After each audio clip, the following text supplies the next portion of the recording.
Today in math we talked about subtraction again. We added a place value and we are subtracting with 4 digits. When we do 4-digit subtraction, it works the exact same way. You have to make sure that you have a bigger number on top than you do on the bottom. Let's do an example together. We have 3,217 minus 1,681. When we solve this problem, we want our bigger number to be on the top. So we are going to have 3,217 on top, and we're going to put 1681 underneath.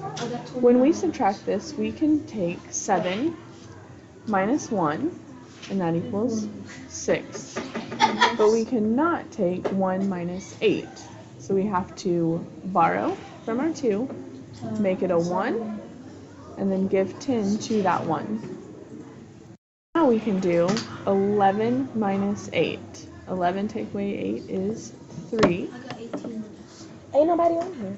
We have 1 minus 6, which we cannot do. So we need to borrow from our 3, make it a 2, give 10 to our 1, which makes that 11.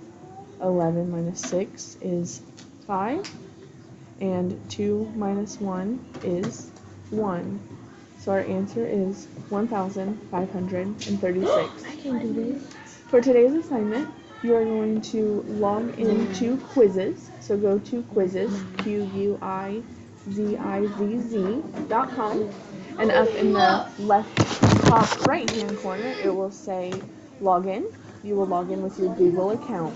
So you'll click Login, sign in with Google. You will click your name, and it will pull up our class assignment, which says Mathematics Quiz, and that is 4-digit subtraction.